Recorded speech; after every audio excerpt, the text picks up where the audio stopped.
In my view, I believe that black people are not in power. They are just defeated psychologically into believing that they're in power.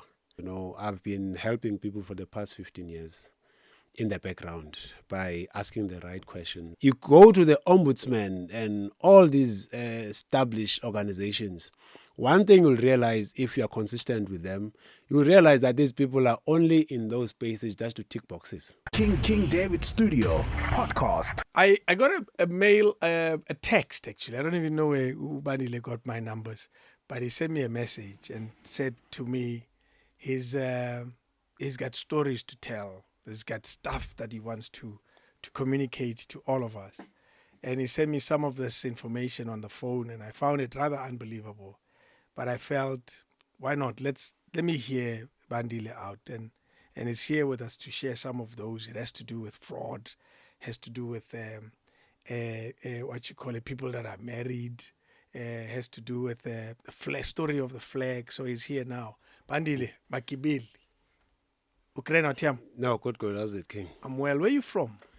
I'm from Stegspruit, Eastern Cape, from a very small village called Dangershoek.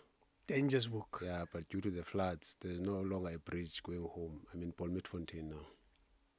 And what about the people on this side of the bridge? I don't know how they cross, but they find ways. So I decided to remain at Polmitfontein. How long has this been? I've actually grew up in East London. And I'm actually going back to stay there again. East London, yeah, but I'm full-time in Stegspruit, Polmitfontein. The bridge thing. It was a joke. He didn't catch it. I'm still there. Sure, I relocated from Dangershoek, yes. Okay. Because there's no network, there's no electricity, but according to government records, there is network, there is electricity. Ish. Yeah. What happened? What's the problem? I'm not sure. I don't even want to dig deep into it. You know? Yeah. Could it be obviously it sounds like a typical service delivery issue. Yeah, it is. It is. Oh, service non-delivery. yes, service non-delivery. Let's say it for what it is. How do you come across some of the stories that you're going to tell us today? What makes you the guy that has some of this information? Because when I read some of the information you sent me, it was quite fascinating. But what places you? I can understand a journalist that comes across this. I can understand a researcher that comes across this. But what brings you to this information? I actually have a background of developing artists, dating back to around 2005 when I created platforms. One of my first platforms, I booked the venue called East London City Hall 3 months in advance. Okay. Only to be sabotaged 3 days before the event by the government of the ANC. Mm-hmm. And their reason was that they were going to have a council meeting. So then we had to change the venue and stuff like that. And the inspiration behind creating the platform there, it was on the basis that I noticed that government think for us and not with us. Mm-hmm. So in order for them to think with us is when they see how we do things. Okay. So that frustration for me somewhat distorted everything that is said to us as a people that, government is doing this. But now if they can sabotage causes that they claim to be in support of, then it sends a cold message down my spine. So it continued now for years where I'll be creating these platforms whereby I'll be hiring venues for poets, musicians, and different artists. Yes. There's one particular of the a number of stories you sent me. There's one that has to do with a fraudulent marriage certificate. Give us background about that story. What exactly is the issue there? Okay, what is happening is this. It's gonna go back to the arts again. Okay. From the same story of my program being sabotaged. When I was sabotaged, it was in the front page of the Daily Dispatch newspaper. So a certain Mr. Hastings Mkai, who was an employee for the Department of Sport, Arts and Culture, Amatole District, attended the event, and then I got to meet him, and I got to be close with him, and got to know some of the works that he has done, amongst those being he's the designer of the SATU logo. He's the designer of the Denosa logo. He coordinated the Eastern Cape coat of arms, and is also the designer of the South African flag. Okay. So my interest was like, let me check this gentleman on Google to check if I can find his name. Then I searched him, and then I realized that, no, man, this man is not there. And how I got to find out about the work he has done. So as creatives, we'll be in conversations with him and like, okay, I take pride in the fact that I designed the SRC calendar for Walter Sisulu University where I was a student. And then it will be like, I also feel, great whenever I see educators protesting, on TV when I see my symbol. It was not a case whereby he was telling me that he designed it, but it was through the conversation where I got to know that he's the one who did these works. And I became interested, to say, if there are people like myself who are still trying to find their feet in this thing, and then there are artists like this that you can't even find on the net. And then I'm also trying to Google him. I don't find him. On the internet. And he's working for Department of Sport, Arts and Culture. And I'm like, okay, let me go and check with the archives guys within the department if I could find some of his works. Only to find out there was nothing there. So meaning black artistry is not documented or recorded. But over time, because he was a director at the time, and I would always reach out to him in terms of works that I want to do, what I need to do, then he would plug me, even though he did not know me. So from there, I realized that it's important that we need to document his works, and so that the future generation can be able to see what he has done for the nation. But he actually refused for me to document his works because he was a political activist using the arts. So he was not supposed to be known that he's the one who designs these symbols, because you would get instructions, to do banners for protest marches and do symbols, for your SATU and stuff like that.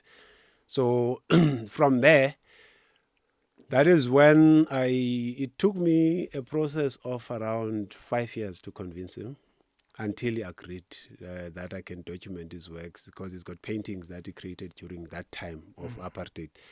And then after that whole process, I started running campaigns, on social media, making proposals to universities for me to be able to go and lecture on the works that he has done. So I was posting all that stuff on the internet, social media and stuff like that. And then upon the passing of a gentleman called Frederick Bronwell is the one who is recorded in history to have designed the South African flag.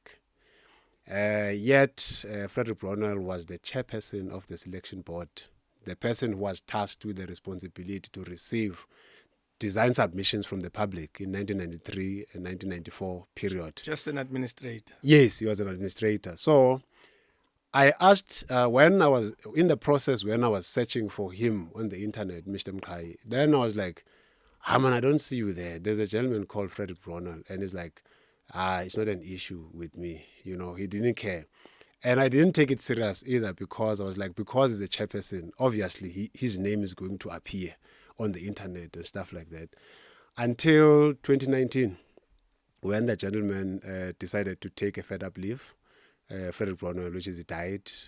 And then there was the government that was praising Bronwell for being a patriot and for designing the flag and stuff like that. Then people on social media, because they saw the posts that we've been posting, they started to be like, no, man, we know the designer. The designer is Mr. Hastings Mkai, not Bronwell. Then the government issued a statement to say that Mkai must not be listened to. He's lying. He does not even look like an artist because he wears suits, So from there, they said we can contact the heraldry office where they archive all the stuff for the country. Then we reached out to him, wrote a letter requesting that they rectify the error that they've created in terms of this whole history business. So this background that I'm giving you is to give you context as to how this whole generation of evidence came about. So we wrote to the ministry and requested that they give us the information so that we can be able to protect the rights of Mr. Mkai and other artists. Then they were like, they were going to do an investigation, and I issued some press statements for different media houses. And then when we went to those platforms, you can see that, almost in the media, we have a lot of what I call cadre producers and cadre presenters who get to be briefed, because when we went there, all these presenters would be asking us one question: why did you wait for him to die? As if they were briefed before we went to the interviews. Like, everybody thinks the same. They've got the same line of questioning, Okay. And then they were riding on that wave, all of them. So in the process, when they were riding on that wave as to why wait for him to die, and I was like, no. In 2011, 2012, I did a story with the Daily Dispatch where we mentioned the issue of the flag. In 2013, I've done a lecture at Rose University, WUSU, Boston, and many other platforms talking about this thing. But the focus was never on the flag, but it was about the works of Mr. Hastings Mkai. Then from there, after they heard that, I'm like, no, you are suffering from a massive level of insecurities. A white man, when he was still alive, he never defended himself. But when he's dead, it's you black people who are coming to defend him, yet he never defended himself. And around 2014, we did an interview with Radio 2000 during the morning show. We spoke about the flag. And then in the same week, that guy was on TV on a show called, Proudly South African, something like that. It used to play on Sundays, where he explained how he created the flag. And I believe that was a way for them to counter whatever we were saying on radio. And then from there, after they saw that we've been talking about this thing, but their ignorance is louder than what they are questioning us. Then now they started co-opting more media outlets not to take this story, because I remember there were two prominent platforms that wanted to take the story, like Carte Blanche. They reached out, but boom, they went silent, missing in action. Your checkpoint, they came through. Then when they were supposed to do the story, they went missing in action. It seems like there's this one person who always blocks them from running the story. Who do you think it was? I don't want to speculate at this moment, but there is something that is happening. And then they did newsroom. You see, whenever you go to these interviews, even the presenters, they're hostile. It's like they go to a very intense briefing before they can cover this story of the flag. And then from there, they said they're going to take 2 years to do an investigation. Now the question is, why did the Herald wait for so many years, for 27 plus years, for them to record, to digitize the works and other records, of the state? Because now we are raising the issue of the flag. And then ultimately they responded with, Mr. Mkai submitted 5 designs, and then they responded with 3 designs, of the flag. So when they responded, according to the terms of reference, in terms of the flag, it was said that it must have the primary colors. Primary colors are, it's blue, red, and yellow. And then if you look at the flag that is currently flying, it has 6 colors. And then now, from the works that we received back from the Ministry of Arts and Culture, we didn't have copies of the work because Mr. Mkai was not anticipating that somebody was going to steal his work. So, and because he has this background of doing stuff not to be known, but doing stuff because the comrades are saying that he should do so. And the reason why it took me 5 years to convince him, it is because he was saying to me he does not want to collide with his own comrades, because they were never doing these things to be recognized. So now the designs that came back, they brought 3 designs from the 5. Obviously, they were not going to find the one that is flying because it's already flying. It can't be in the archives. So the irony from that, I'll show you after the interview. The flag that is flying has 6 colors, right? the flags that they returned, which are different flags, different designs, they also have 6 colors. So is it a coincidence now that the flag that is flying, which is said to be Brunel's designs, is having 6 colors? The person who was receiving the designs, from the public, yet he's also tasked to do the design after 7,000 plus submissions were received, according to what they are saying. So from that experience and many experiences, I've been in the background assisting different people, to ask the right questions from the different organizations they've got challenges with. So that when they do answer, it's like I ask for information in order to arm me to fight you. Let me understand about the flag. As we sit today, 2025, have we changed the way we understand the design of the flag and who actually made it? Unfortunately not. The records still record what you're saying is not the right designer. The record is still the same. It says that Frederick Brunel was the designer. And Frederick Brunel, even in the papers, I think we have around 91 pages of their replying affidavit from their DDG, which they were given an opportunity. It was an opportunity for them to say that Brunel designed the flag. But that document, they don't really emphasize the fact that Brunel designed the flag. They do mention the fact that he was part of the technical committee that was responsible. So now, if we want to fix problems, how do we fix problems when we do not know where they started? What do you think is at the heart of denying the rightful person that designed it? What is at the heart of this thing? Who aims to achieve what? There's a lot involved in this thing. There's a lot. Let me make an example. You cannot speak transition from apartheid to democracy without making mention of national symbols. So we have we've got many professors, many academics who got their PhDs writing about stuff that does not align with what we are bringing to the fore.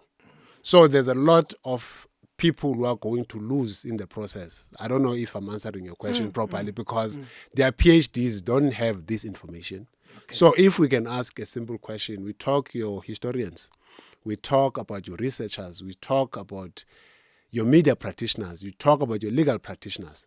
So out of so many brilliant minds who have actually captured and recorded the history around the designership of the flag, not a single person got to identify that there's something wrong here, where a chairperson is given a role to be a designer after such a call was made. So is there any form of justice or transition, in terms of actually giving, the powers that artists deserve to get, So that is basically it. And there's many people who are going to lose out of this. But during the design of the flag, and there were, as you call it, there was a committee. It wasn't just one person sitting in a room designing this. It was a committee of people who were receiving submissions from the public. Yes. And as you say, Bronen was merely just one of the people who were in the committee, not necessarily the designer. He was the chairperson. The chairperson, yes. Okay? Yes. Surely after the flag is designed, the right credit is, there's a number of people who are involved in this process. Surely they must know who the designer is. What I'm struggling to understand is how can such a lie carry on for so long, yet there were so many witnesses? You may never know, because remember, if you can also look when it comes to the issue of the flag, it was poorly publicized. I think that was deliberate, So if it was properly publicized of how the process unfolded in terms of everything that is documented in history, and for it to be actually clear of what is happening. For instance, they talk about the Y-shape convergence and stuff like that. It was never part of the terms of reference. But because now somebody has to come up with a story that can actually try and make sense, Because if you could look at the stories, you can Google, you'll see there are too many interpretations of the flag because there's something that it does not align. Because I can make an example, for instance, 30 years into democracy, you still have white people wanting to embrace an old flag. I think that was the controversy that as a nation we are going to face if that same Brunel could have announced and denounced that the flag was designed by a black person. Remember, artistry is spiritual. So obviously, because this is an art piece that was created by a black man, spiritually there's a clash. That's why you have white people who still want to embrace an old flag. However, we're dealing with at the time dealing with a democracy, dealing with the majority of black people, not only in government but running a lot of these institutions. How can they continue to let it happen? What I'm struggling to understand is how can Abotaki, who are in the room, let this continue, and yet they had just gotten power. Surely part of demonstrating that you got power is to say, as we've seen, we change our towns' names and street names. Yeah. Surely that was part of the exercise, wasn't it? And why is it that it wasn't credited correctly? And you're saying because they needed a white man's face to be represented as the one that has done this for the sake of peace, I guess. I'm not sure what their intentions were in terms of that whole thing. But when it comes to the power part, in my view, I believe that black people are not in power. They are just defeated psychologically into believing that they're in power. The people who are in power are those people who are called investors. They are the ones who dictate policy positions. Even those who are leading us, they are not in power, they are just in office. Because they can't really do things that get to liberate people. That's why they are financed to reach the top. So immediately they go astray. They get to be reminded that, hey, remember, this is where you should go and how and what you should be doing.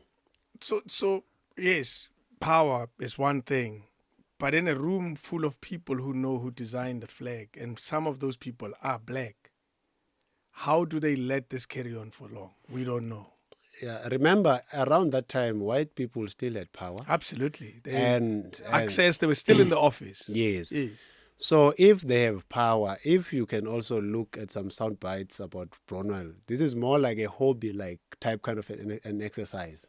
Because some people are just there as a team of people who are given the task to actually oversee or over whatever the case may be. But now, if you can hear, there's a sound clip where Brunel speaks about his daughter saying, so meaning it was more of a personal project than a national project. So if that gets to show you that it was more of a personal project than a national project, How much evidence do we have that it wasn't him? Like how much evidence, physical evidence we have? Are there sketches that came from the real designer of the flag that are available to demonstrate indeed that this is where it started? Yeah, we do have a replica of what Brunel did to the design of Mr. Mkai. And we also have the records that came back from the ministry with the designs from Mr. Mkai. Yeah. Now, one of the thing is that is the issue I mentioned earlier about the issue of colors. So Mr. Mkai's design is 6 colors. Okay. And is it the final flag that we ended up with, or no? No, it's not. It's not the final flag. Yes. But all the 3 designs we received back from the ministry, they have 6 colors. So can you be a chairperson of a selection board for the organization you're working for? And then people make submissions, and then you, the one who's receiving the works from the public, you get to be the one who's going to win. It's like you're a referee and the player at the same time. So is it a coincidence that your design is gonna have 6 colors? You're a referee who actually scored a goal. That's who you are, and that's what happened here, as far as you're concerned. Yeah. Interesting story. And in terms of your involvement with it now, how much work still goes on in trying to correct history? As we are speaking now, I'm from the office of the Ministry of Arts and Culture, which is Mr. Gayton Mackenzie. I went there to make a hand-delivered submission because I see that he seems to be an innovative minister. Because legally, Mr. Mkai has a lot of grounds of winning this particular case. Because also, since I generate evidence, I assist different people to generate evidence. Is that it's easy for me to see the merits of a case before the actual case begins. So now, without this matter having to go through courts and all those things, if Minister Gayton Mackenzie can find a way for that, so that we can get a resolution in terms of this whole project and the recourse that I'm looking for. But the recourse that I'm looking for, apart from recognition, is beyond the flag. But I'm using the flag as a yardstick for me to actually get this recourse that I see in terms of bettering the lives of artists. Have you tried other ministers before this one? Yes, it came from the office of Minister Natim Teto, Okay. the correspondence with the designs of Mr. Mkai. Yes. Oh, so We've tried them. We've even went to the portfolio committee in Parliament because I try to exhaust all available avenues. But it's unfortunate that the majority of people who occupy those positions are just people who are deployed politically, who don't read, who don't understand or take anything seriously. do you have renewed optimism now with a different minister? Yes, I do have, even though I do also have other creative solutions, because the solutions I employ are not the ones that I'm given by the government. You cannot give me a solution on how I should fight you. I create my own mechanisms on how I'm going to fight you. So, which is what forms part of this whole evidence generation project that I'm running, you know. Is there? Do you sense, like in the past when there were people trying to stop the information from coming out? Do you feel there's an effort to make sure that people don't get to know this? There's too much. Too much effort. I can just make a simple example. I think it was 3 months back. I was doing an interview on Newsroom, and then but the interview I went there to do, it was about a program I was trying to run in Stakesprate, where I take these young people to Paris or London, you know, and then the presenter got interested, in the story of what I do, and then asked that, is there anything you'd like to talk about outside of this in terms of your work? Then I mentioned the flag. I can tell you that that part of the flag was cut, yet it's a live interview. As a result, I'm telling you, like, it's live. It's live. How can they cut it? They said they edited. It was edited. They've got the what, and I requested them to remove all interviews with my name because they are not a credible platform. So if this interview doesn't go out, you will question a lot of things. If you explain to me your reasons for not taking it out and they make sense, I'll understand. Yes. It's easy for me to understand. But if it is not communicated, I believe that if you do something, do it properly or don't do it. So now, don't worry. We don't have handlers, comrade. Sure. Don't worry. Yeah. If they're there, I've never met them. I haven't met them yet. Yeah. So that is basically what is happening, because it's very tough, because you can see that there is a very concerted effort when it comes to this, but I can assure them, whoever they are in the background, they must know that this story will never stop. The flag it's clear who designed the flag. Yes, it will never stop. And one of the reasons we are here, we may not necessarily be the ones to actually change the narrative around the designship of the flag. But because we are here now, we are putting this on record so that those who come after us, they will be able to know where the problem started and which solutions they can employ to ensure that they simplify life for those who come after them. In the same way, what I'm doing currently. We wish you well. Do you have deadlines for when you want the truth to come out? Not come out, for the truth to be recorded correctly. No, unfortunately, I do not have deadlines, because around 2023, we got an invitation from the state attorney for a roundtable meeting. Unfortunately, around that time, I was going abroad, on a project that I was working on. But then I requested them to send us an agenda, like the points of discussion, Of course. so that before we go there, we know. And the reason why I requested that is because I was going to issue a press statement so that I invite the media, because we can't be doing a round table meeting for a national symbol. We do small corner meetings, yet this is a public entity, you know. Then from that point, they never came back. They went missing in action till today. That's more than 3 years ago. Yeah, the Office of the State Attorney in Pretoria. Wow. When we started this conversation, we touched on IDs and fraudulent IDs. That's what led us here. Yes. Yes. Yeah. What is at the core of the fraudulent IDs, and how do you come across that?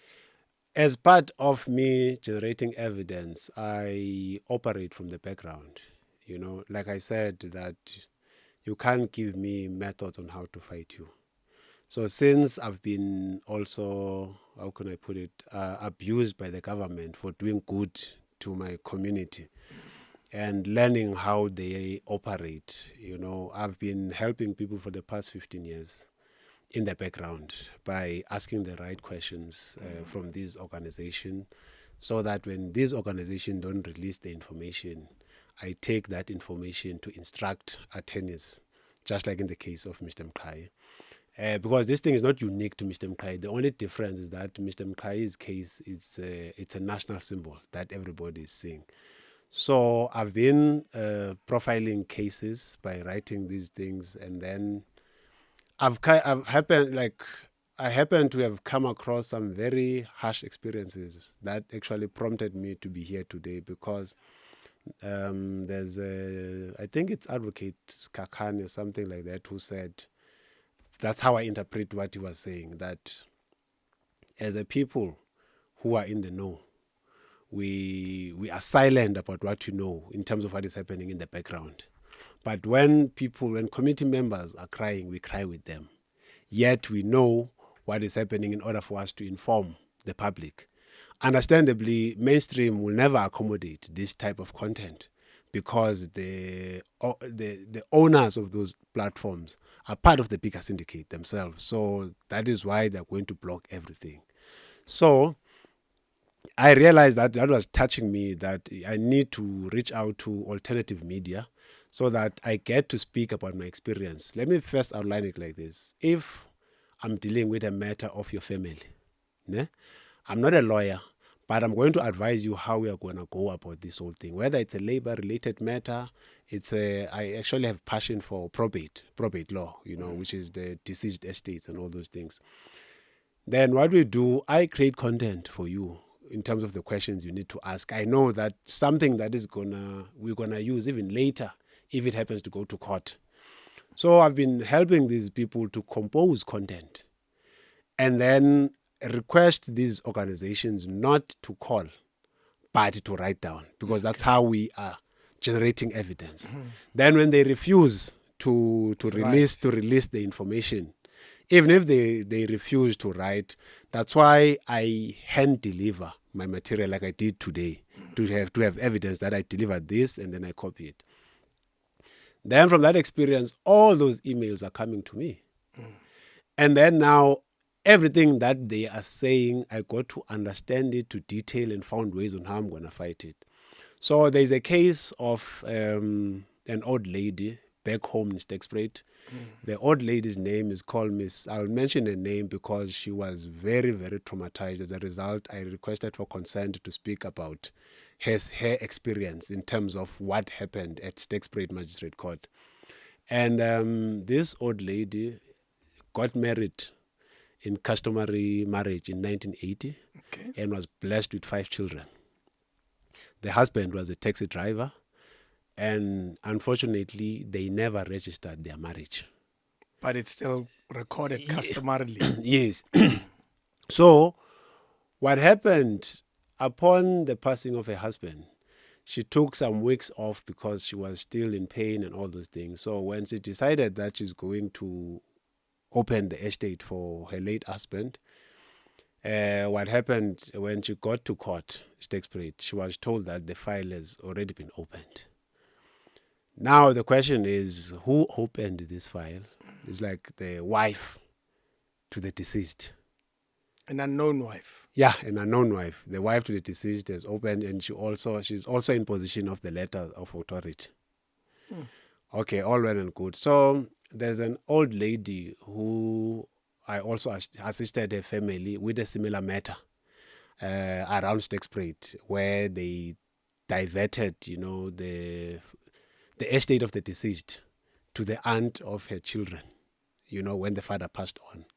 So in the background, I've been doing those things and assisting them. So that lady, apparently she's family with the old lady who got this experience. And then they called me, so I drove, I went there. When I got there, the old lady told me the story, and I was like, show me the death certificate. That is my point of entry. And then I was expecting to see a death certificate that says never married, because it was not registered. It is customary. Then when the death certificate said never married, I was like, okay, relax now. Stop stressing. We're going to solve this thing. You received a death certificate, never married. Yeah, it said never married. So then it was perfect for me. Okay, fine. They were like, no, never stress again. We're going to solve this thing. And then from there, I assisted her to write an email to the master of the High Court in Mthatha, that is Mr. Jozan. And then we said that we request to see the file.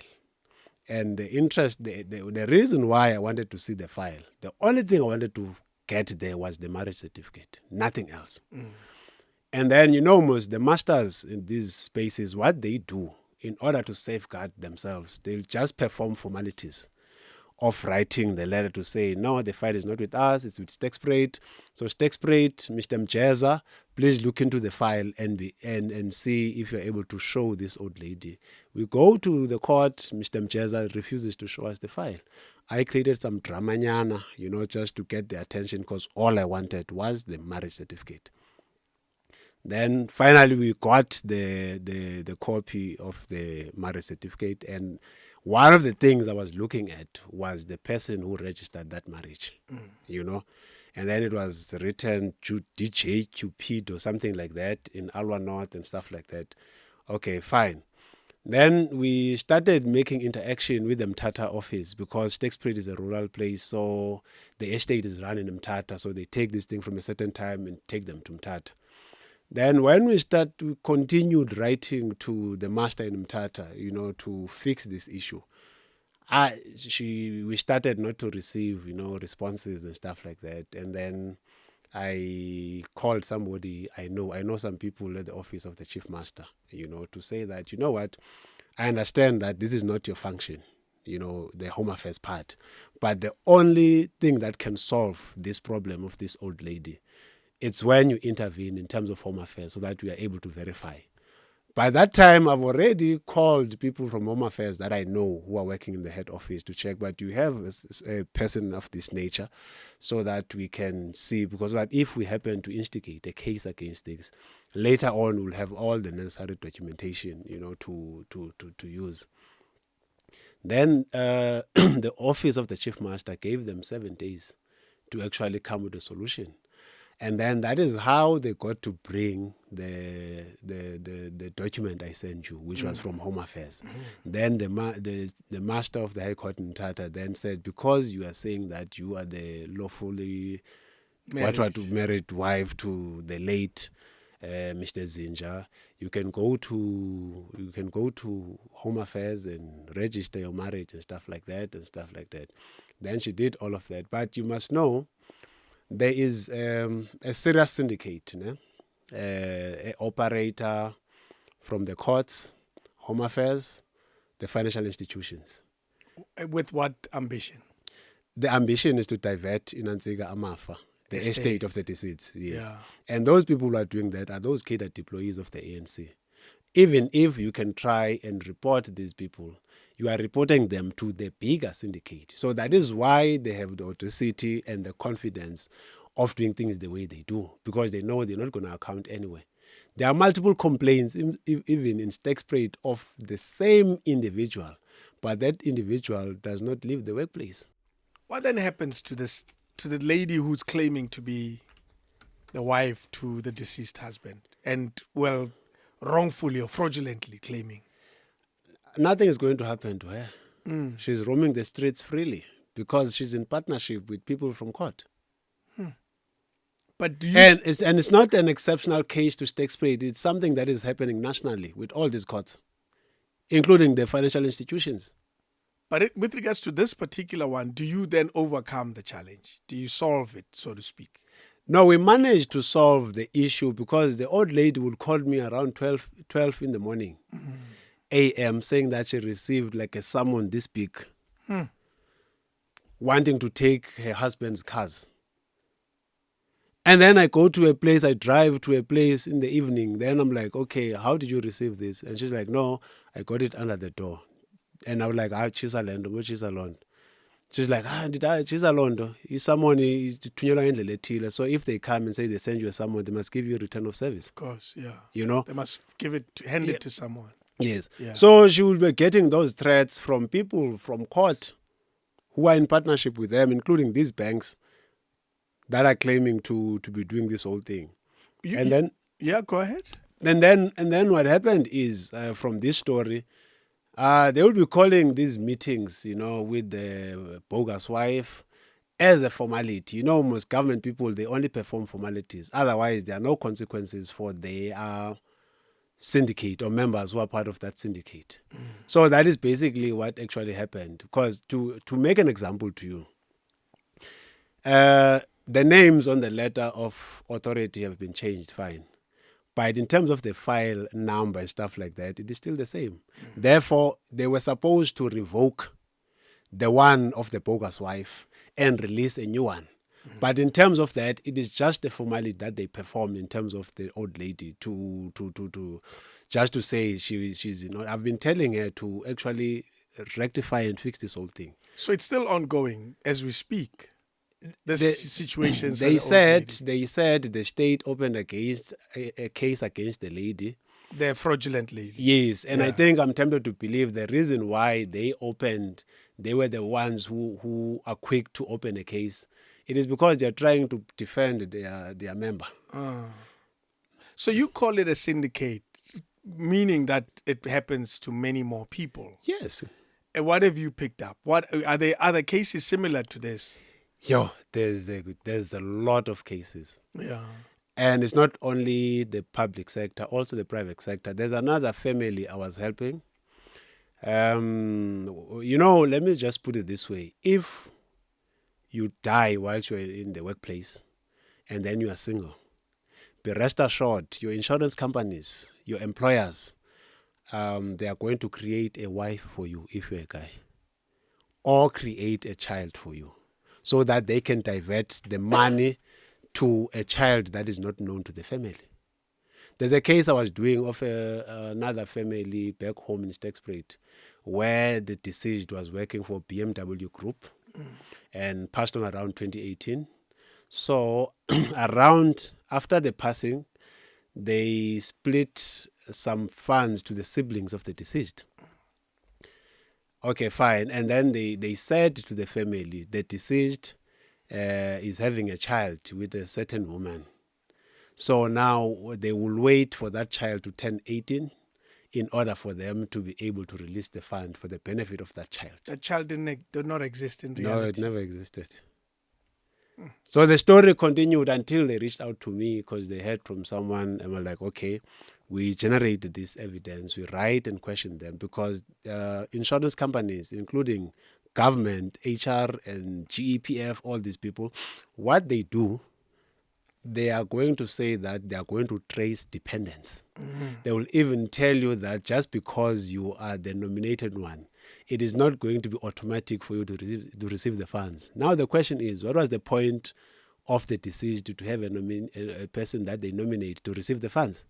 So those are stories that I've learned from over the years. So they say the same things over and over again. So we asked the questions and then we requested. Then they said, no, they have a tracing agent who's going to check, the staff and the DNA. I'm like, which mechanisms do you employ? Do you apply? Yes. And which law do you align in terms of the dependence that you're trying to trace? Yeah. Even though there's a nomination form which has the names of the people who are supposed to be getting the funds. And whilst I was in conversation with the family, we came to a point when we were in conversation that the nephew is like, if there was after we challenged them, and then they ultimately released the funds, but they refused to give us the statements of accounts in terms of how much money did the person contribute to the fund. And stuff like that. So if they were able to, if they released money to the siblings, after releasing the money to the siblings, yet there's a person who is nominated after we fought them, and then when they were about to release the money, that's when they indicated that, no, the beneficiary is so-and-so. So what about that money that they've already distributed? If there was somebody who was nominated in the first place. So there's multiple cases, it's a lot of them. That are similar, but in terms of trying to solve it, are we at a position now where the law enforcement agencies are aware of what's happening? They are aware of them because remember, like I said, the syndicate, they are part of the bigger syndicate. They are the actual syndicate. So if you are going to go and complain about these people, you're actually complaining to the wrong people. You go to the ombudsman and all these established organizations. One thing you'll realize if you are consistent with them, you'll realize that these people are only in those spaces just to tick boxes. So there's no real work happening. It's very rare. It's on rare occasions. That is why it's always important for you to have generated evidence that actually support what you are about. If there's nothing you have, there's nothing they're going to assist you with, these guys. In your findings, are you seeing a concentration of such issues in particular areas? Because you keep making reference to where you come from in the Eastern Cape. Do you see that particular concentration, that this thing happens more here than any other place? No, it's happening everywhere. But I'm now making reference to the space where I stay currently. The stories physically. Because BMW Group is here in Pretoria. Yes. And then it actually does such things to people. These insurance companies, they also have their head offices here. So they apply it to every person who is a fund member. Even these HR offices. It's happening everywhere. At the risk of saying it's BMW, and I say this very deliberately, yes. Could it be people in the system? Because it's easy to say, yazi abantu base Coca-Cola bayasijwayela, or i-Coca-Cola iyasijwayela, where else ujwayela umuntu osebenza Coca-Cola. Okay, let me put it this way. Remember, the syndicate is the group of politically deployed individuals within those spaces. And there's a reason why there are ANC people who are deployed in those positions, so that they are able to actually facilitate the process of stealing monies from people. Now, talking the way that I do, you may find that those who are owning BMW Group are not aware of what is happening there. Do you understand? And now, because also with these insurance companies that are administrators to these organizations, it is comrades who are there who are doing this whole mishmash of actually diverting funds. With the cases you're dealing with, are you achieving anything that you're able to say, we've achieved this and this and this so far with the program that you've been doing? Yes. For example? All of those that I've sent you, they've all come out fine. Tell us. People don't know what you send me. They don't know what you send me. Yeah, for instance, recently there's a matter of another old lady whose money was actually not paid, and then she was working for the Department of Education. So I generated the evidence by asking the questions, assisted the old lady from Free State, Zastron. So I was working in the Eastern Cape for the Department of Education. When you say money is not paid, is it retirement money? It was a gratuity money that was not paid. Okay. And how I got to know about it, it's like, just like Mkai and everybody else, it's like we are in conversation. And then a person is like, those people I was working with we were around the same notch. They got so much money, and then I got little money. I wanted just a conversation. And I'm like, no, we're not gonna let this slide. Let's do this thing. Then we start the conversations up to a point where the department, when it decides not to respond, then we instruct lawyers to actually apply maybe to do a prior request using the information of the questions we asked the department. Then because they are going to be reluctant to release the information, then from there we apply through the attorneys an application to compel them to release the information. So after they release the information, we use that information to fight them. So recently we had we applied for an exception, not an exception. We applied for a strikeout of the defendant's defense, and then fortunately we succeeded with that one. So they were given until the 5th of March to actually pay the money with interest to the old lady. What was the reason? Was it just thuggery? Why was she singled out as someone who was not getting her money? Because you say she was telling you of a story of others who got it, but Yana, she didn't get it. What was her story? What was the reason she was singled out? No. She got payment. Like let's say, but not all of it. Yes, not all. Like it's Yes. like we're having the same notch, and then now when you retire, this other person is getting maybe 250,000, And then they 10,000. So now because people, it was just a conversation. Most of these cases they come as conversations, not necessarily something that I'm ready that this is what is going to happen.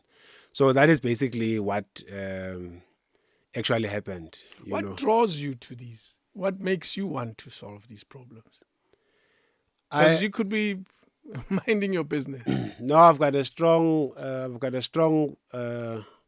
I don't know, should I call it my philosophy, is that if you are in a position of influence, no matter how small, I think our duty is to put our efforts in ensuring that we fix the environment.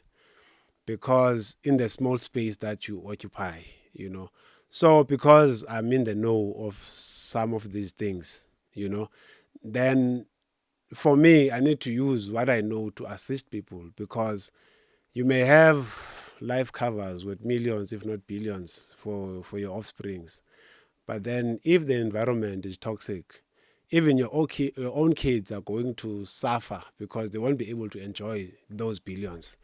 So I should say that is one of the driving factors for me, to say, at the end of the day, if I know that I can help a person with what I know in terms of, I think we were born to simplify life for those who come after us and those who do not possess the level of exposure and experience that we have.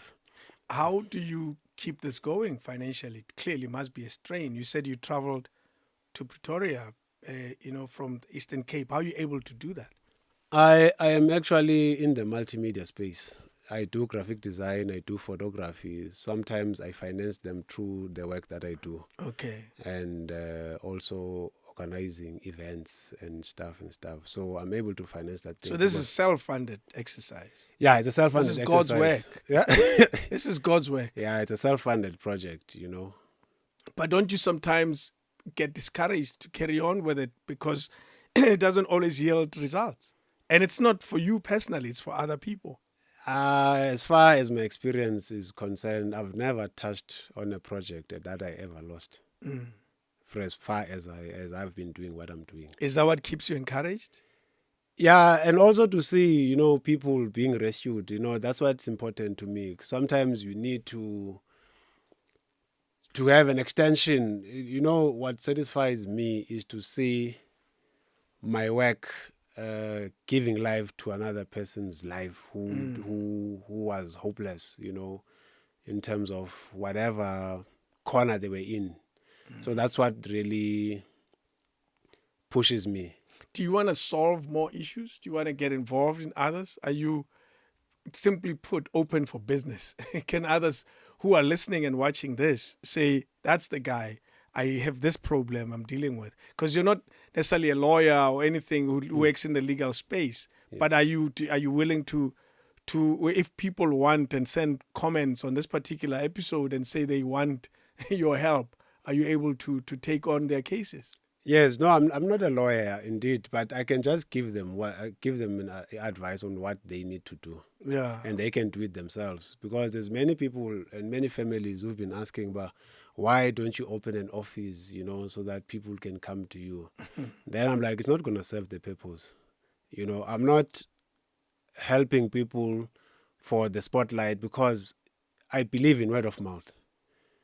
Because now if I'm going to have lots of people coming to me, that means now the process is going to be slow. So I'll be having a lot of people dreaming on me, sometimes with matters that are going to take forever to find a solution, because these things, they require a bit of patience in a way, And I also have to live my own personal life as well. That's why I'm asking, how are you able to fit this into your own life? Because these are, it's different when you're helping, and I'm saying there's nothing wrong in helping people, but it's different when you're helping cousins and friends. Yes. And when it's absolute strangers that utibana nabo estratini bathi baba niki 250 mina banginiki 10,000 and then you're saying, whoa, that's an interesting one, maybe we can help. Yes. What makes you care? No, basically how it started like that. I was helping family. So now the family members would be talking to some people, and then people would be coming, and stuff like that. So I don't like to do things for the spotlight. Even in my background of doing this developmental space, I did not do this thing to be recognized. For instance, Zahara is a product of my platforms, and would always be, she should be shouting at me, why you always. So it's better there, because the heart of the musician. Yeah. Yes. Because when you are behind the scenes, even when you get into certain spaces, you have people who are going to undermine you based on what you are wearing and stuff like that. I know when we get to the battlefield, it's a given I'm going to defeat you, because you don't, I'm probably enough, So yeah, that is basically. And this commitment comes clearly from the heart. It's something that you'll continue to do. Definitely. A commitment to helping others with what may seem like legal issues. In some instances, it's just fraud. In some instances, people doing wrong things to them. Yes, definitely. Do you find that it's rife in the rural or semi-rural areas, this type of fraud? Because the assumption is people don't have enough information. No, I think it's rife everywhere.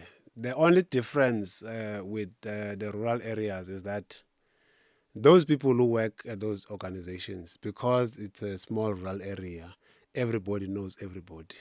So it's easier there to facilitate this thing, because they'll be like, I remember there's a family I was assisting about an issue relating to their farm, where we found that there was money in their trust, yet their trustees, they are not aware about the money and how the money got into the account, Whose money was it?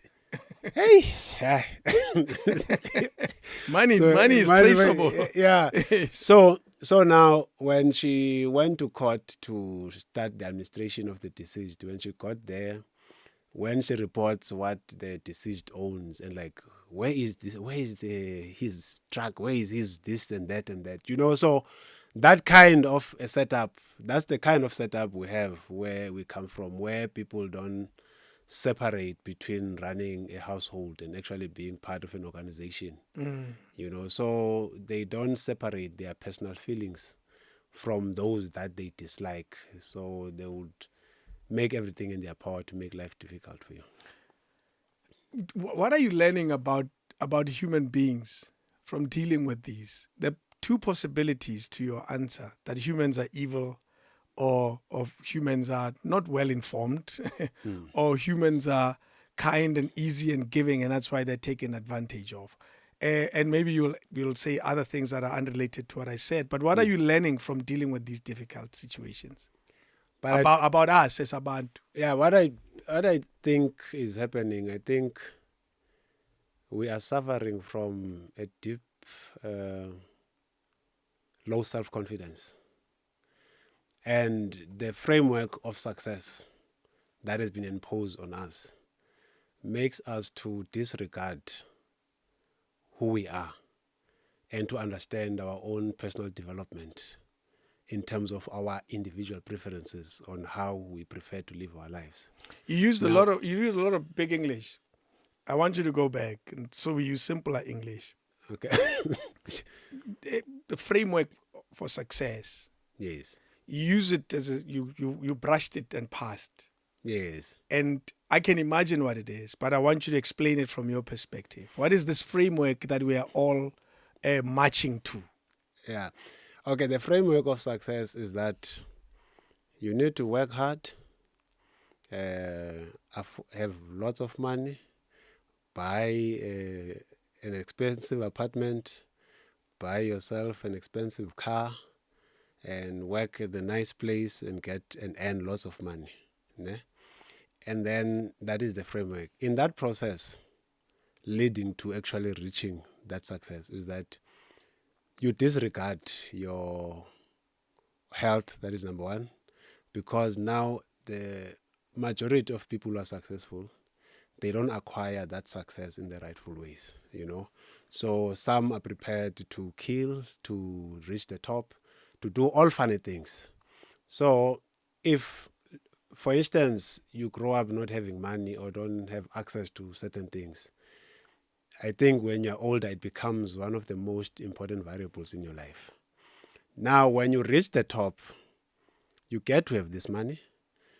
You get used to this money. You get used to this expensive car. Then now you have to go back and take care about what is it exactly that you want.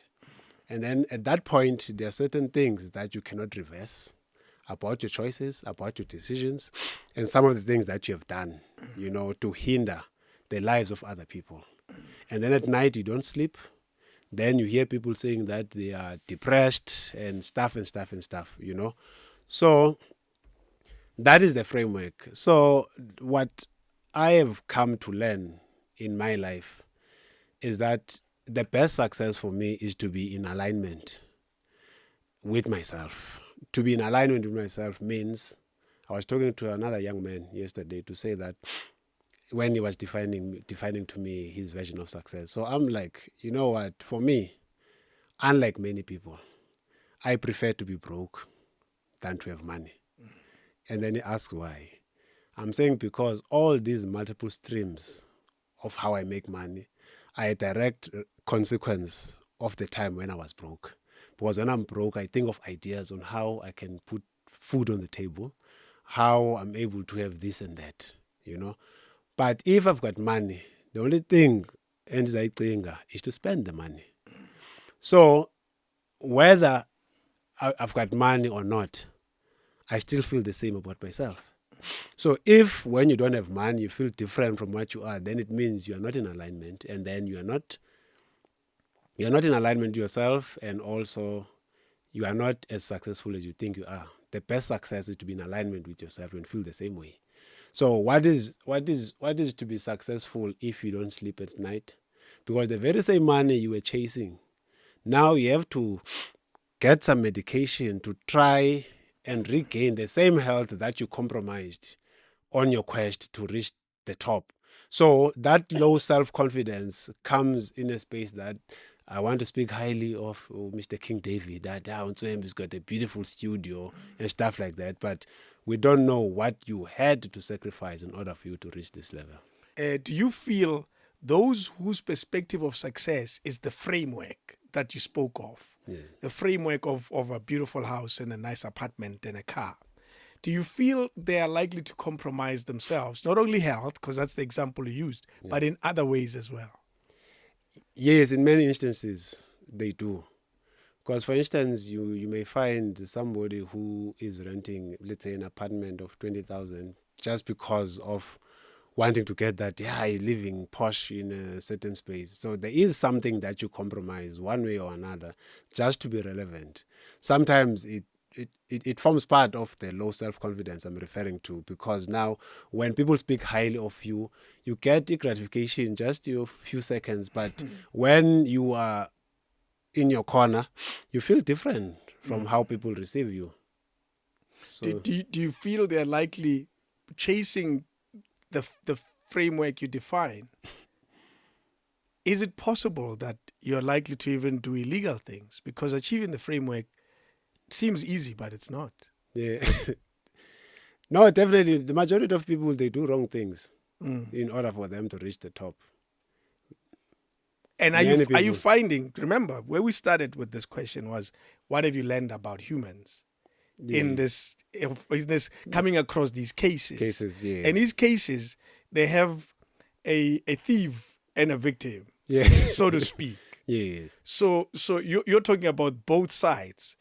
The thief, are you finding that they exist because they're chasing a much bigger dream in their lives, which is a success, the framework? No, the compromise element goes on in many ways. For instance, I don't know this word in English. The majority of people bahamba bayothwala, ne? Okay. And then there are certain things that they need to sacrifice. I hear so. Sometimes they sacrifice family members. I Sometimes sat they, with a traditional healer and yeah, they told me about that yeah. stuff. So now, if you have to go to that extent, what does it mean about you? So it's like, even in terms of leadership, if you may look at leadership, you may find that some people are not competent to be occupying the spaces that they are in. But because they have actually manipulated the spiritual realm, that manifests itself into the physical for the person to be actually leading other people, let's say in an organization or whatever the case may be. So there's just something that was done. So to a point that I think one of the reasons there's so much lack of care, in my view, from many people, it is because the initiation they underwent. It's like, if I'm going to release funds for King David coming to ask for a sponsor to travel to China, and I've never been to China, how do I release these funds when I had to do ABCD that is only known to myself? To get somebody just to freely get money, obviously I'm going to be a stumbling block. So I'm not sure if I... No, I hear you. I hear you. If I understand you correctly, you're saying you've never been to China. I'm coming asking you, Yes. as a representative of an organization. Yes. And I'm coming with a proposal that has a trip to China and some 5,000 yana spending money. Yes. And you're thinking, and you have the powers to approve it. Yes. And you're thinking, how the hell do I give this guy? So you're saying that's the care that some people do not have. Yeah, definitely. And that causes, they call them gatekeepers. Yeah. I think that's also one of the contributing factors amongst his needs. Yes. Let's come to the side of the victim and the many that you come across. What do you learn about us as humans on this side? Is it possible that we don't spend enough time trying to understand things? Or is it possible that the power on this side is so strong that it overcomes us? Or what is the reality? Why is it that there are so many victims of fraud that you come across in this country? Yeah, I think because the victims entrust the legal justice system to do what it is mandated to do. As a result, they are comfortable that, okay, fine, if I go there, they are going to fix my problem and stuff like that. So they become so comfortable that it's easy to do ABCD and stuff like that, not knowing that what is happening in the background.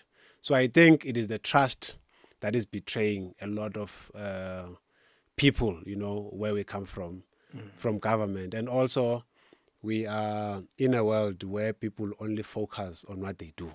If you are in the media space, you only focus on broadcasting, and that's it. If somebody comes with a different layer of something that you don't have interest in, you don't take it seriously, and then it ultimately gets to affect you in future. And also, I think one of the things is it's lack of planning.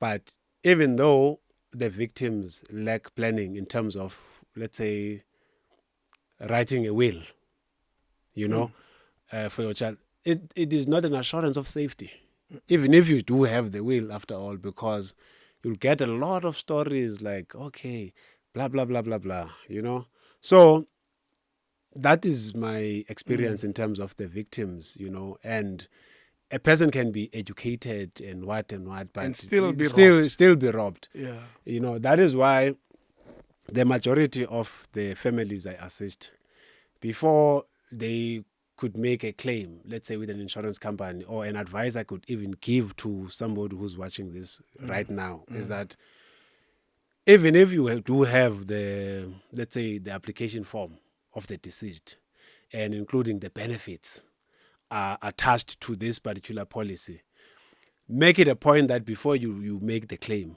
you request a copy of the policy schedule from the insurance company and the benefit. Then you compare and contrast with what you have here. Because you're saying it's possible it won't be the same. No, it won't. Yeah. It won't.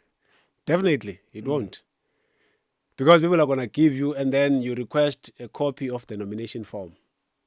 When they give you the copy of the nomination form, that is, let's say, if you're going to employ, like the employer of the deceased, you request them to give you a copy of the of the nomination form. Because sometimes how they channel these monies, because we are not with them, they put their own people where they get to channel that money. So you can't really have somebody who's not on the nomination form, and then you get the money to be diverted into the wrong hands. Jeez, it's a sad reality of South Africans. It's a sad reality that I find a lot of the things at times that we're just not informed enough. Yes. We don't, as you said it very eloquently, that you may be interested only in broadcasting, and you find that you're not paying attention to something that affects you directly. Yes. Because your estate affects you directly. What you leave behind affects your loved ones directly. But because when you spend all this time kahleli ball stadium, win a trophy, mali, but you didn't pay attention to this small part of your life. Yeah. And clearly that's something that you're finding out as well about us. Yeah, definitely. We just don't pay enough attention. Yeah, but it's also it's the confidence we have in the legal justice system, and the confidence we have in insurance companies and these financial institutions, you know.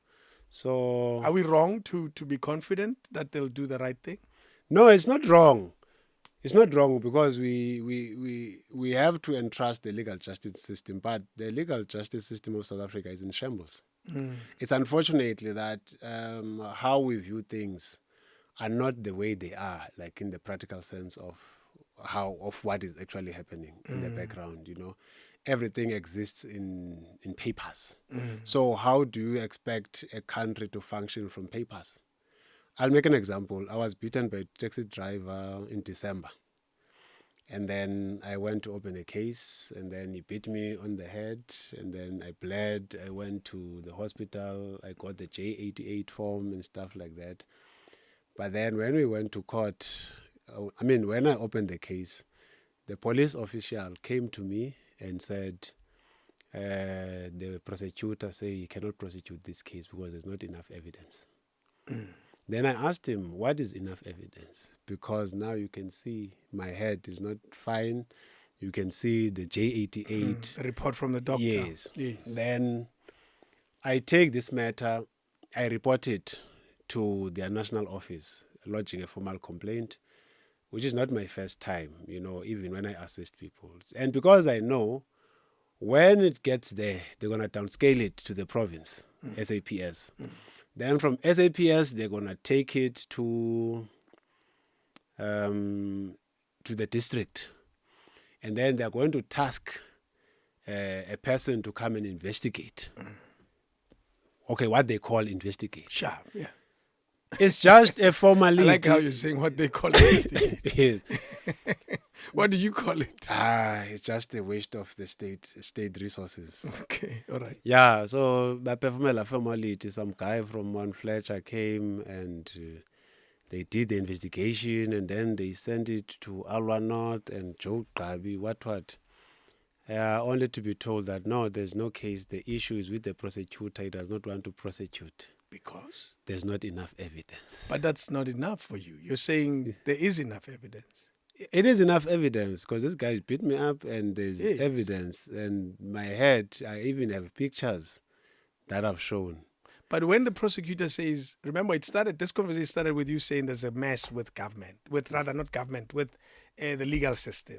Yeah. So when a prosecutor decides there's not enough evidence and you feel there is enough evidence, then how do you overcome a situation like that?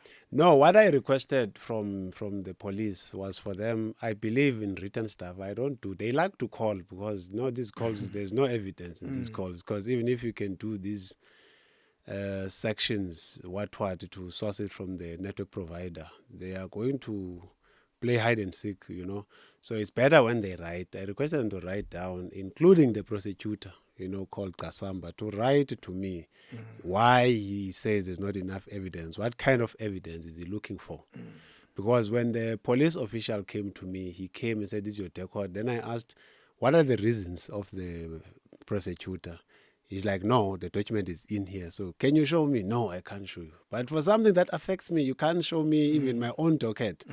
So now, these people, they are quick to say, "No, you can apply, they love lawyers, must go to an attorney, to lawyers, they must do the request and stuff like that." So what's going to happen? Then a certain, I don't know what her role is, she called me to say, "No, this is to call just to tell to let you know that we can't be continuing with this. The issue is not with the police, the issue is with the prosecutor, blah, blah, blah." And I'm like, what's your relationship between the two? Because the one who's doing the case, he has hidden information from me of what is happening. And as a result, I told them, guys, you must prepare yourself for me. I'm also going to do the same thing to that guy. And then there must not be enough evidence. Now, if they say they are fighting crime, how are they fighting crime? So what I'm trying to demonstrate here is that we are living in a country of papers. Because now, how do you resolve an issue on papers? Because if we are talking about police people, obviously they have their own skeletons, those who are occupying the bigger offices. And now if they have to make these ones account, they can't, because they're going to look for their skeletons that they can use against them. And then now when you do those complaints, it's just a waste of your time, because you report, and those people in the head office, they are waiting for the report that were you able to solve this? If they say yes, that's the end of it. It's over. Yeah, but now how do you resolve a problem in that fashion without consulting the actual person? In your case, how did it solve itself? Or is it still an ongoing situation? No, I'm still employing my own strategies on how I'm going to deal with it. I take time. But as far as you know, right now, there's not enough evidence. It's thrown out. It's thrown out. Yeah. It's been thrown out. They are going to do their reports, send it to your friends at the head office, and that's the end of it. So that's the reality that South Africans are facing. They are facing a reality of papers. But if you say you're going to apply your own strategy, the average person who doesn't have your type of strategies to employ, they wouldn't know how to overcome this. I get you have your own strategy because you're familiar with the system. Yes. Not all of us are familiar with the system. We're just living our lives until somebody hits me in the head and then the court say there's not enough evidence. I don't know what to do beyond that. Yes. You see? So what do you say to that person who is just me? Yeah, it's very tough. It's very tough because this leadership of papers is a serious problem. I can make an example. Let me just an example outside of what we are talking about. There is what I call the most useless portfolio committee you can find in Parliament called... Which one is that? Yeah. I didn't say that. No. That's the most useless portfolio committee you can find. But that's the portfolio committee that finds out malfeasance and misuse of funds and all of that. Yeah. So... why do you call it useless? While you're at it, why do you call it useless? No, I'm calling it useless because I've dealt with many portfolio committees with these matters. Because obviously, it's not my name that's going to appear there. Of course. It's the names of these people I'm assisting, So now I actually lodged a complaint. There's a festival they are doing in Stakespruit called Sinku Tourism What Festival, right? Now, as far as my limited knowledge is concerned, when government is highly regulated when it comes to generating profits from the public. Ne? That is my limited knowledge. So Sinko municipality released a tender for an implementing agent to come and implement the festival for them. Okay. Fine. And then they invite celebrities because they are groupism of development. And then the money of our region gets to be paid to Gogos Cotain. What impact does Gogos Cotain have, in Stexprate and stuff like that?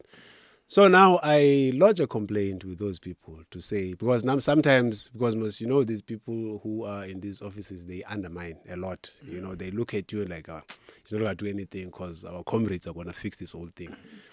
Then I lodged the complaint up to this day. I lodged the complaint around November. There has never been a response except acknowledging. I've been making numerous calls to say, guys, this is the situation. What do you do? Because now these guys in Stexprate from the municipality, they are charging people money to attend the event for a government event. It was going to make sense if, let's make an example, if it was Bandile organizing the festival. True. And then they come to partner. True. Then on condition that I promise to give 30% or 40% of the proceeds to a certain organization, not in Stexprate. Not in Stexprate. So if now I believe in being practical in things, you understand? So I'm talking about things that I know. If they say when you want to complain, you must do this, I do it. Practical. Why don't you take it to the public protector? I have not considered that. Instead, I considered instigating legalities against the municipality. Okay. Ne? But the unfortunate thing that I did is that the law firm that I approached, I've come to learn based on the approach they gave me when I requested them to assist me file a request, a PIA request, knowing pretty well they're going to undermine it and then apply for a thingy. What is this thing? An application to compel them to release the information.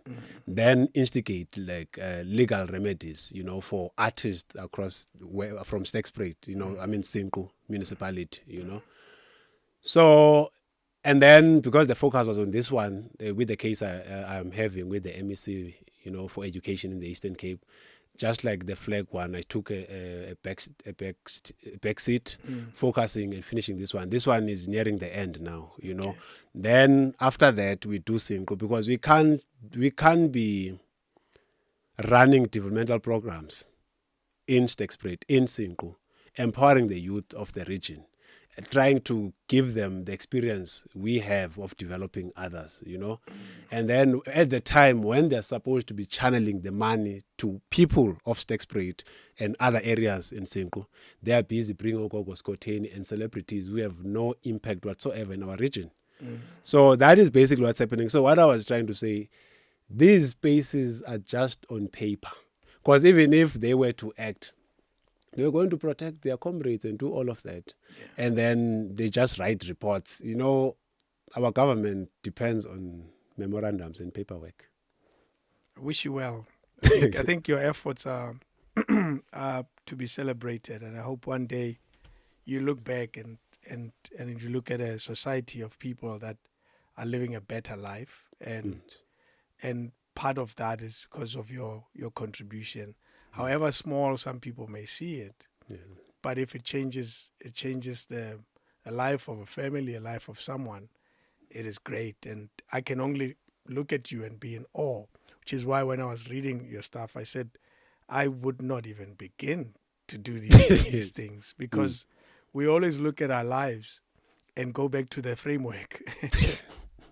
The framework of success that we've created as humans, and you say, I do not have the time to go help that family whose house has been taken by some thugs, and you have not only the time, the patience and the commitment to do it, and for that I can only applaud you, Atiam. They say do the best you can in your little corner of the world, and you are a perfect example of someone that's doing something in their little corner of the world, and for that I encourage you, and that's probably why I agreed to this, because I read through your stuff when I eventually found time, and I said, "Geez, man, how the hell does he do it?" Yes. And I'm sure there are more cases, but we only spoke of a few. Yes. Yes, and I can only wish you well and encourage you to carry on. Never stop. Society needs those who will fight for us when we don't know what to do, and that's why the society has brought up Abu Albert Lutulis of this world and Abu Nelson Mandelas of this world. He was minding his business as a lawyer. He could have carried on with that and created a successful life, but he gave up so much time of his life, so many years of his life, to try to fight for those that couldn't fight for themselves. And you are one of those. Otiam, Thanks. Bandile. Thanks for this platform. I was taking my chances now. Like, hey, we check and die. I always say yes to interesting stories. Oh. Yeah, and I thought yours was interesting. We get a lot of inquiries. We get hundreds of inquiries from people that are selling amaswiti to people that are to political parties. We get inquiries from political parties, probably more than any other section, and we get from private companies as well who want to promote something. I always say we are not a platform to promote things. Okay. Yeah, if we are, we will let you know. But right now we're not there yet. All right. If we are, we will place a Coca-Cola bottle on this table and say this show is brought to you by. Yeah. We need the money. We need to keep going because these things cost money. However, we are happy to carry on the way we are for now until one day where we say we need money to help us continue with this. Yeah. So we say yes to stories that are interesting. We get so many. Sometimes it shocks even me that, wow, this small little thing that I started in 2019, I didn't think will go anywhere. And now it gets calls from companies and political parties that are saying, we want to be a part of this. Do you mind interviewing someone from our office? Okay. And when I find stories that seem small, but yet I look at them and say, this is interesting. I always say yes to them. I think there's value in our people learning things that they go through and they're not aware where to find help. Yes. One day I'll stop. One day I'll stop and focus on making money. Yes, definitely. Right now, I'm lost. I'm lost. I'm trying to help with the little opportunity that I have, which is what we do here. Yeah. So thank you, Tiam. And I hope you didn't come to Gauteng for me. No, I came for you. Nah, you're lying. You came for Gate 10. No, because you know what I do, basically. You know, when I go to TV, my approach is that after learning that the only difference between Joburg and Eastern Cape is that Johannesburg has production houses, Yes, right? that's true. So if I had a production house in the Eastern Cape and then I had people who can fit into my content, why would I call somebody who's in Joburg or somebody who's in Cape Town? That's true. So now the trick for me has always been, I'll always make up something to say, but I'll be in Joburg from a certain time. So is it possible to host me? When you agree, I reach out to other platforms and then I find something else to do. You create other meetings. Yes, then I realize that, okay, now I need to do ABCD. So that's how it works. Well, good for you. Yeah. Like I said, I don't think you're here for me, but it's fine. I believe you. Yeah. This can't be that important, but it's clearly very important to you, and that's why you made your trip here. I have a friend with a production company in East London. If that's worth anything. Yeah. No, it's very important because we need to document these things because we don't know how long we shall be alive. That's true. Yeah. That is why I speak to all these legends. King David Studio Podcast.